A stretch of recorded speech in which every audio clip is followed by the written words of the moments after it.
உங்கள் யாவருக்கும் என்னுடைய வணக்கத்தை நான் தெரிவித்துக் கொள்கின்றேன். விசேஷமாக இந்த நிகழ்வுக்கு என்னை அழைத்த அனைத்து இந்த ஒருங்கிணைப்பாளர்கள், தலைவர்கள் அனைவரையும் நான் வாழ்த்துகின்றேன், வணங்குகின்றேன். நிச்சயமாக இந்த இயக்கம் ஒரு சாதாரண இயக்கம் அல்ல, இந்திய தேசத்திலே முதன்மையாக வரப்போகின்ற ஒரு இயக்கம்.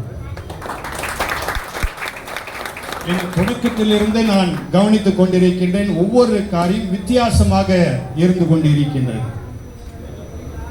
We the leaders, ஒரு அருமையான வார்த்தை முன்னெடுத்து இதை செய்வதற்காக எல்லாவற்றிலும் நான் ஒத்துழைப்பேன். இதற்காக எது வேண்டாலும் செய்ய நான் துணிவேன். இந்த அருமையான We the leaders, அதில் கீழே பார்த்தீங்கன்னா அறம் செய்ய விரும்பு. அறம் செய்ய விரும்பு. அறம் என்றால் என்ன? அதை நாம புரிந்து கொள்ள வேண்டும். நல்ல காரியங்களை செய்ய விரும்பு. அதை முதலாவது நம்முடைய மனதிலே நாம் ஏற்றுக்கொண்டாலே போதும், வேற எதுவும் வேண்டாம். இந்த உலகத்தில் நாம் வாழ வந்ததை எதையும் கொண்டு வரவில்லை, எதையும் நாம் கொண்டு போகிறதில்லை. இருக்கிற வரைக்கும் நாம் என்ன நன்மை செய்கின்றோம் நம்மை சுற்றி உள்ளவர்களுக்கு என்பதை நாம் பொறுப்பாக நின்று நாம் செயல்படக்கூடியவர்களாய் நாம் இருக்க வேண்டும். எங்க வேதத்தில் ஒரு காரியம் இருக்கின்றது, ருசித்து பாருங்கள், அப்பொழுதுதான் இயேசு யார் என்று தெரியும். அதுபோல இங்க அருமையான ஒரு வாக்கியத்தை நான் பார்க்கின்றேன். மாற்றம் நம்மிடம் இருந்து துவங்கட்டும், போதையில்லா ஒரு தமிழகம் உருவாகட்டும்.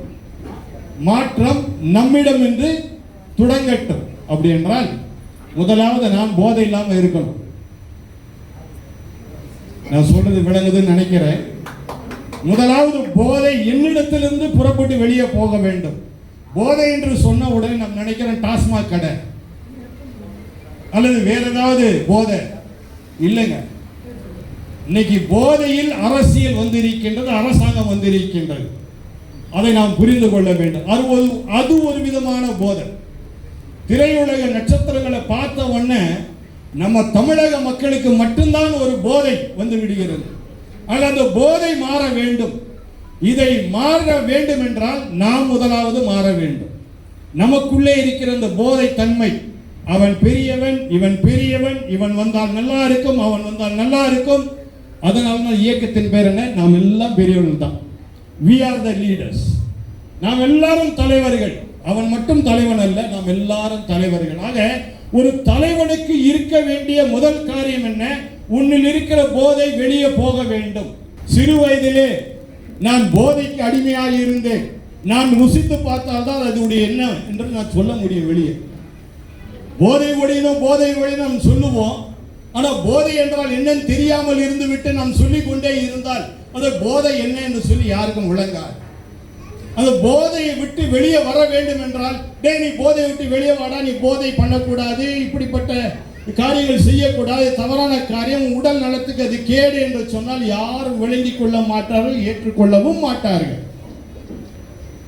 அனுபவித்து நான் சொல்லிக் கொண்டிருக்கின்றேன். நான் பேசுகின்ற எல்லா காரியமே என்னுடைய அனுபவம் தான். I speak out of my experience, nothing else. வரும்போது கூட என்னோடு கூட ஒரு போதகர் வந்தார். அவர் வரும்போது என்ன கேட்டாரு, ஆயத்தம் பண்ணிட்டீங்களா, என்ன பேசணும் அங்க அப்படின்னு சொல்லி. அப்ப நான் சொன்னேன், I always prepare at the spot. I don't prepare anything in advance. எதையுமே முன்னதாக நான் ஆயத்தம் பண்ணி பேசுவதில்லை. அந்த இடத்துக்கு போன பிற்பாடு தான் என்னை நான் ஆயத்தப்படுத்திக் கொள்வேன் என்று சொன்னேன். அடுத்தது ஒரு காரியம் சொன்னேன், I always speak my experience. என்னுடைய அனுபவத்தை தான் நான் பேசுவேனே தவிர ஏதோ பைபிள்ல சொன்ன காரியத்தை போதிப்பதற்காக நான் அல்ல. யார் வேணா பேசிடலாம், பைபிள் உள்ள வார்த்தைகளை யார் வேணா பேசலாம், அது பெரிதல்ல. நம்முடைய அன்றாட வாழ்க்கையிலே நாம் செய்யக்கூடியவைகள் என்ன, என்ன செய்ய முடியும், எதை செய்தால் இந்த உலகத்திலே நாம் மற்றவர்களையும் சாதிப்பாளர்களாக வைக்க முடியும் என்பதை அவர்களோடு கூட பகிர்ந்து கொள்வதுதான் அனுபவம். 15 வயசுல கஞ்சா அடிக்க ஆரம்பிச்சேன். சொன்னா நம்புவீங்களா? நான் அப்படி சொன்னா தண்டனை கொடுத்துருவான். இப்போ என்ன சொல்லுவோம், அதுக்கு ஒரு மறியல் போராட்டம் வைப்பான். அப்போ அந்த ஃபாதரா வைக்காத, பேராயராக வைக்காத அப்படின்னு சொல்லுவான். என்னைக்கோ 2 வருஷத்துக்கு முன்னாடி இருந்தால் இன்னைக்கு மறியல் போராட்டம் வச்சு ஏதாவது ஒன்று சொல்லி நாம் எதிர்கட்சியாக இருந்தால் ஏதாவது ஒன்று செய்யணும் என்றதுக்காக செய்து கொண்டு இருக்கின்றான். ஆனால் நான் எல்லா இடத்துலையும் சொல்லுவேன், டேய் 15 வயசுல நான் கஞ்சா அடிச்சவன் தான் நான். ஆனால் இன்னைக்கு என்னுடைய மாற்றம் வித்தியாசம். கஞ்சா அடிக்கிறவனை என்னால் நிறுத்த முடியும். எனக்கு தெரியும் அவனை எப்படி மாற்ற முடியும் என்று சொல்லி என்னோடு கூட கல்லூரியில் படித்துக் கொண்டிருந்தான். உங்களுக்கெல்லாம் இந்த வார்த்தைகள்லாம் சொன்னா புரியுமான்னு தெரியல. ஸ்மாக் என்று சொல்வார்கள், பிரவுன் சுகர் அப்படின்னு சொல்வார். அருமையான ஒரு நடிகர், வில்லன் நடிகர் இருந்தார். அவர் இப்பொழுது இல்லை. உயரமாக இருப்பார். அருமையான வில்லன் நடிகர், பேர் சொல்ல, ரகுவரன். ரகுவரனும் நானும் ஒன்னா கஞ்சா அடிப்போம். ரகுவரன் அந்த திரை உலகிலே அவர் நடிக்கிறார், வில்லன் நடிப்பு நடிக்கிறார் என்றால் போதை இல்லாமல் அவரால் நடிக்க முடியாது. ஏன் சொல்றேன்னா, ரகுவரன் மாதிரி ஒரு நல்லவன் இந்த உலகத்திலே கிடையாது. ரொம்ப ரொம்ப நல்ல மனுஷன், ரொம்ப ரொம்ப நல்ல மனுஷன்.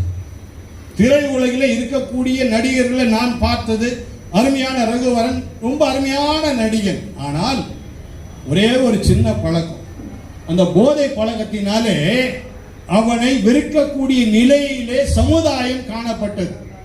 ஆக இந்த போதையிலிருந்து எப்படி மக்களை வெளியே கொண்டு வருவது, அதுதான் வீத லீடர் செய்யக்கூடிய ஒரு அருமையான ஒரு காரியம். இதைதான் நாம் முன்னிறுத்தி காரியங்களை செய்ய வேண்டுமே தவிர, இப்போதைக்கு பஞ்சாயத்து எலெக்ஷன் இல்லை என்று அவர் சொல்லிவிட்டார். இப்பொழுது அது அல்ல. முதலாவது நாம் மாற்ற வேண்டும். மக்களை போதையிலிருந்து, மற்ற பிடியிலிருந்து நாம் மாற்ற வேண்டும். அதற்கு நாம் மாற வேண்டும். அதுதான் முக்கியமான காரியம். எனக்கு அருமையான கல்லூரியில் படிக்கும் என் அருமையான நண்பன் ஒருவன் இருப்பான். ரயில்வே ஸ்டேஷனில் பார்த்தீங்கன்னா எல்லாரும் ஸ்டேஷன் மேலே பிளாட்ஃபார்மில் நிற்போம். அவன் ரயில்வே லைனில் நிற்பான். விளங்குதா நான் சொல்ல, ரயில்வே ட்ராக்ல நிற்பான். ட்ரெயின் வரும், டேய் ட்ரெயின் வருதுதா அப்படின்னு சொல்லுவேன். அதெல்லாம் எனக்கு தெரியும், நீ எதுன்னு சொல்ல வேண்டியதில்லை எனக்கு அப்படின்னு. கிட்ட ட்ரெயின் வரும், அப்படி எகிரி அப்படி குதிப்பான். அதாவது அந்த போதை அவனை என்ன செய்யுதுன்னா ஸ்டண்ட் பண்ண வைக்குது, வேற ஒன்றும் இல்லை, ஸ்டண்ட் பண்ண வைக்குது. அதனால தான் இன்னைக்கு நிறைய நாம் கவனிக்கின்றோம். அநேக போதை வஸ்துக்களினாலே போதையில் அடிமையில் இருக்கின்ற இளைஞர்கள் பலவிதமான ஸ்டண்ட்டை பண்ணிட்டு இருக்கிறாங்க. சிறு பிள்ளைகளை கற்பழிக்கிறாங்க, செயினை அறுக்கிறான், என்னென்னோ காரியத்தெல்லாம் செய்யறான். அது அவனுக்கு ஸ்டண்ட் மாதிரி தெரியுது. அந்த போதை அவனை அப்படியாக செய்ய வைக்குது. அப்போ எனக்குள்ளே என் மனதில் வந்தது, என் கூட கல்லூரியில் படிக்கிறான், இவன் இப்படி இருக்கு, அவன் ட்ராக்ல நிற்கிறான், நான் பிளாட்ஃபார்ம்ல நிற்கிறேன். என்னைக்கு அவனை நான் பிளாட்ஃபார்முக்கு கொண்டு வர்றது அப்படின்னு சிந்தனை பண்ணி அவனோடு கூட நான் உட்கார்ந்து பேச ஆரம்பித்தேன். அப்போ உடனே என்னுடைய பெற்றோர்கள் சொன்னார்கள், ஐயோயோ அவன் கூட நீ சேராத, அவன் கூட சேர்ந்தா என்ன ஆகும், நீ அவனை போல மாறி விடுவாய். அதான் சொல்லுவாங்க, படமரத்து கீழே நின்று நீ பாலை குடிச்சாலும் என்னதான் அர்த்தம், கல்லு குடிச்சதான் சொல்லுவான்.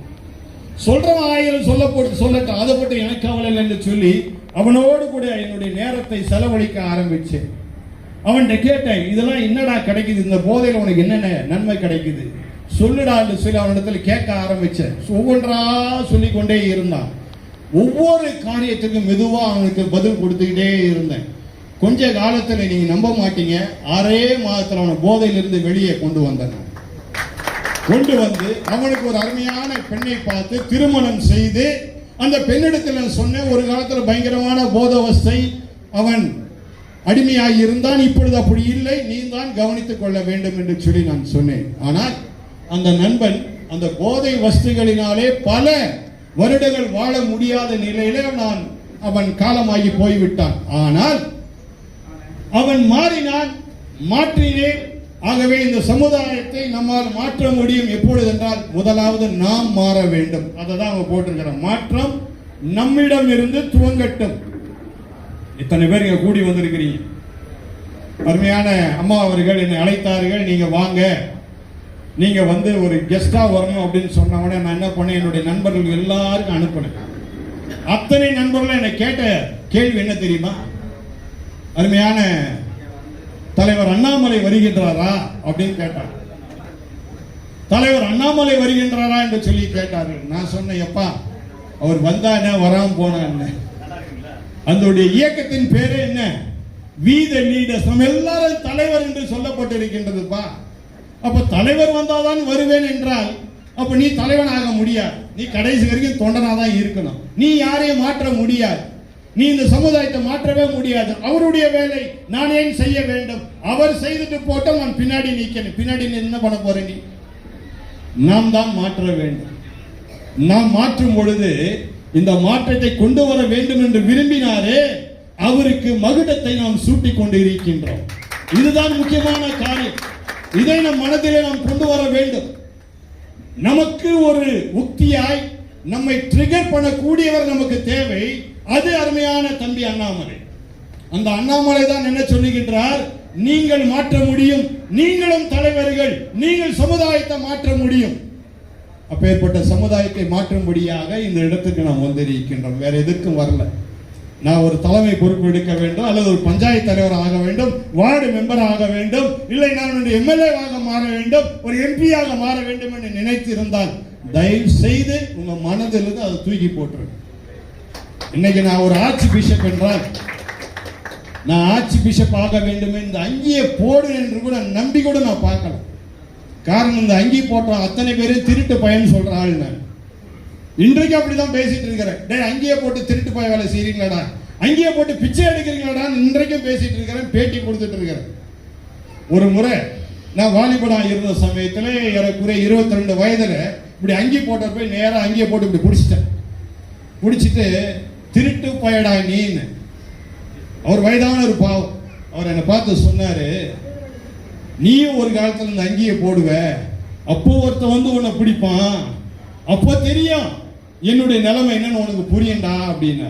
நான் எப்பொழுதும் சொல்லுவேன், நீ ஒரு காரியத்திற்காக நம்பி வந்துட்டியா, அந்த நம்பிக்கையில கடைசி வரைக்கும் இரு. இந்த இயக்கத்துக்குள்ள வந்துட்ட வீத லீடர்ஸ் என்று சொல்லி நானும் ஒரு தலைவன் என்று சொல்லி இங்க உள்ளே வந்து விட்டாய். வந்த பிற்பாடு அந்த நம்பிக்கையில நிச்சயமாக நானும் ஒரு தலைவனாவேன் என்கின்ற நம்பிக்கையில் இருங்க. கட்டாயம் ஒரு நாளை நீங்கள் தலைவராக வருவீர்கள்.